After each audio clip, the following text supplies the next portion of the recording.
ጤና ይስጥልኝ የተወደዳችሁና የተከበራችሁ የሐቅና ሳቅ ሚዲያ ተከታታዮች፣ ሰላምታችን በያላችሁበት ይድረስ። አዳዲስና ወቅታዊ መረጃዎችን የያዘው ወሳኝ መረጃ አሁን ጀመረ። አብራችሁን እንድትቆዩ እየጋበዝኩ ርዕሶቹን አስቀድማለሁ።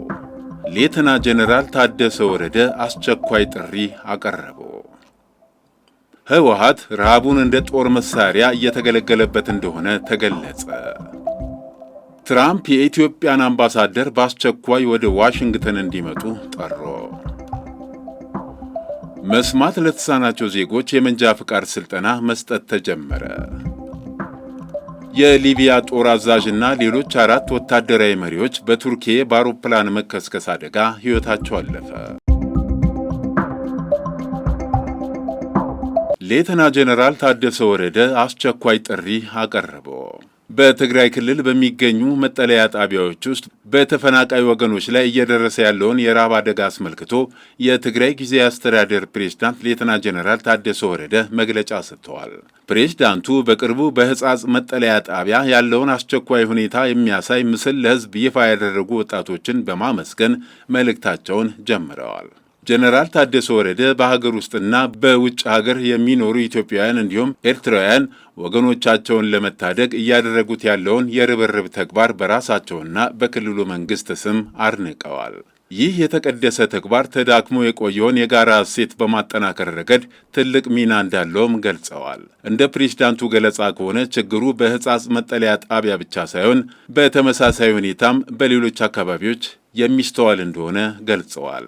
ከ145 በላይ የመጠለያ ጣቢያዎች በመላ ክልሉ እንደሚገኙም ይታወቃል። በእነዚህ ጣቢያዎች ያሉ በመቶ ሺዎች የሚቆጠሩ ወገኖች በአስቸኳይ የረሃብ አደጋ ላይ እንደሆኑም ገልጸዋል። የፌዴራል መንግስት፣ የክልል መንግስታትና መላው የኢትዮጵያ ሕዝብ ተፈናቃዮችን ከሞት የመታደግ ሰብአዊ ግዴታ እንዳለባቸው ያሳሰቡ ጀነራል ታደሰ ለችግሩ ዘላቂ መፍትሄ የሚከተሉትን ነጥቦች አጽንኦት ሰጥተውባቸዋል። ተፈናቃዮች ደህንነታቸው ተጠብቆ ወደ ቀያቸው እንዲመለሱ ማድረግ፣ የፌዴራል መንግስት ለጉዳዩ ልዩ ትኩረት ሰጥቶ የመልሶ ማቋቋም ስራውን እንዲያፋጥን፣ ተፈናቃዮችን ወደ ቦታቸው መመለስና ማቋቋም ለዚህ ችግር ብቸኛ ዘላቂ መፍትሄ ነው ብለዋል ጀነራል ታደሰ ወረደ።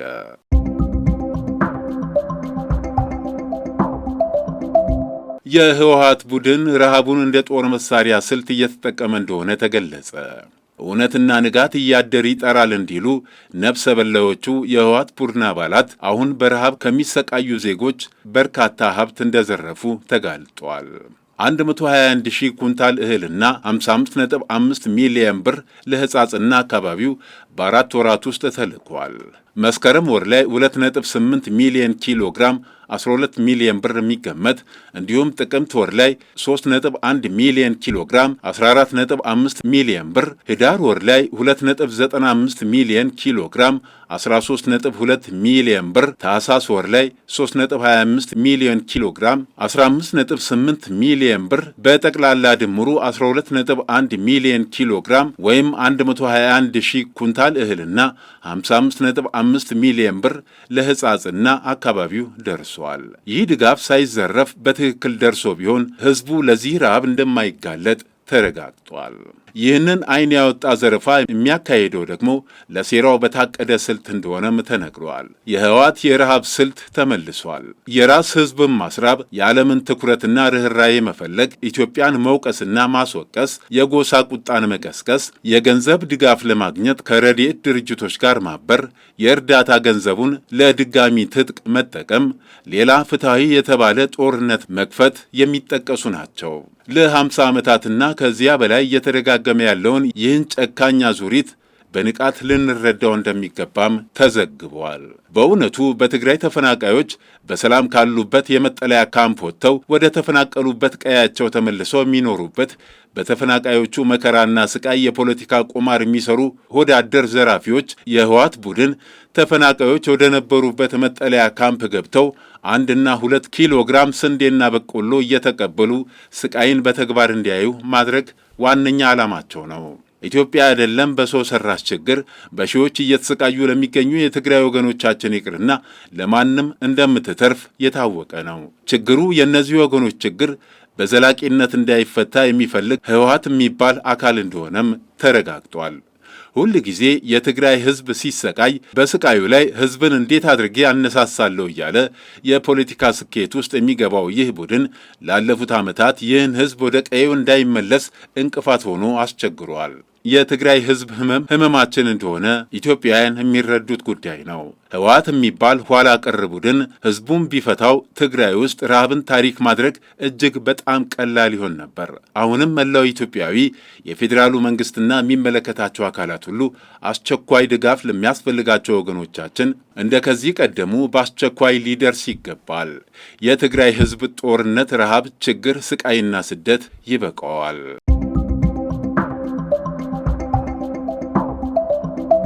ትራምፕ የኢትዮጵያን አምባሳደር በአስቸኳይ ወደ ዋሽንግተን እንዲመጡ ጠሩ።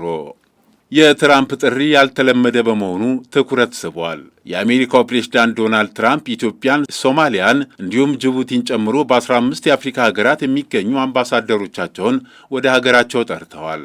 እርምጃው ያልተለመደ ነው የተባለ ሲሆን ዩናይትድ ስቴትስ በውጭ ሀገራት ያላትን ዲፕሎማሲያዊ ውክልና መልሳ ለማዋቀር የምታደርገው ሰፊ ጥረት አካል እንደሆነም ተገልጿል። በዲፕሎማሲያዊ ማህበረሰብ ምንጮች እየተዘዋወረ ባለው መረጃ መሰረት አሜሪካ አምባሳደሮቿን ወደ ሀገሯ የጠራችባቸው የአፍሪካ ሀገራት ዝርዝር የተለያዩ የአህጉሪቱን ቀጣናዎች ያካተተ ነው። ዝርዝሩ በሰሜን አፍሪካ የሚገኙትን ግብፅና አልጄሪያን ጨምሮ በአፍሪካ ቀንድ፣ በምስራቅ፣ በምዕራብ፣ በመካከለኛውና በደቡባዊ አፍሪካ የሚገኙ ሀገራትን ያጠቃልላል።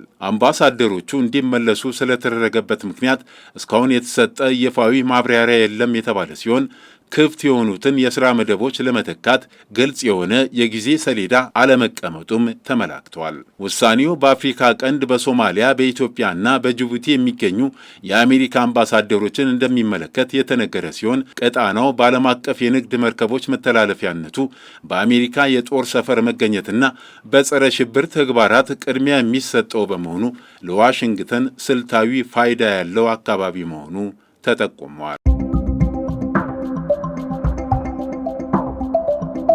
መስማት ለተሳናቸው ዜጎች የመንጃ ፈቃድ ስልጠና መስጠት ተጀመረ። የአዲስ አበባ አሽከርካሪ ተሽከርካሪ ባለሥልጣን መስማት ለተሳናቸው ዜጎች የማሽከርከር ስልጠና መስጠት መጀመሩን አስታውቋል።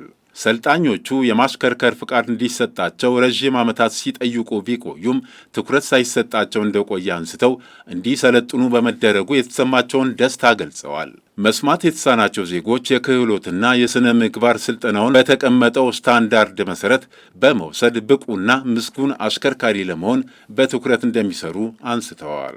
የባለሥልጣኑ ዋና ሥራ አስኪያጅ ኢንጂነር ደሳለኝ ተረፈ የረዥም ጊዜ የአገልግሎት የፍትሐዊነት ጥያቄዎች ለመመለስ በመልካም አስተዳደር ዕቅድ ተይዞ ሲሰራ መቆየቱን ጠቅሰው ለተግባራዊነቱ የሰሩትን አካላት አመስግነዋል።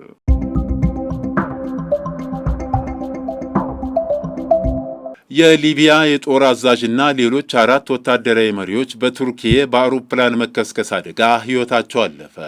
የሊቢያ ጦር ኃይል አዛዥ መሐመድ አሊ አህመድ በቱርኪዬ ዋና ከተማ አንካራ አቅራቢያ በደረሰ የአውሮፕላን መከስከስ አደጋ ሕይወታቸው ማለፉ ተሰምቷል። ትናንት ማክሰኞ ዕለት በደረሰው አደጋ በአውሮፕላን ውስጥ የነበሩ ተሳፋሪዎች በሙሉ ሕይወታቸው አልፏል። ከተጎጂዎቹ መካከል 4 ሌሎች የሊቢያ ከፍተኛ ወታደራዊ ባለሥልጣናትና 3 የበረራ ሠራተኞች ይገኙበታል። የቱርኪ ባለሥልጣናት ለአልጀዚራ እንደተናገሩት ምርመራ መጀመሩን ገልጸው የአደጋው መንስኤ አሻጥር ወይንስ የቴክኒክ ብልሽት መሆኑን እናጣራለን ብለዋል።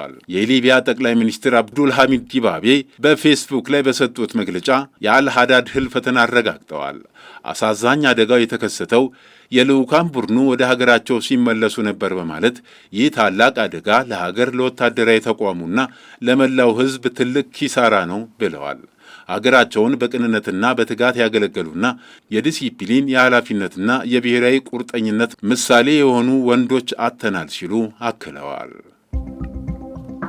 የተከበራችሁ የሐቅና ሳቅ ሚዲያ ተከታታዮች ለዕለቱ ያዘጋጀናቸው ዋና ዋና መረጃዎች እነዚህን ይመስሉ ነበር። መልካም ጊዜ። መነሻችንም መድረሻችንም ኢትዮጵያ።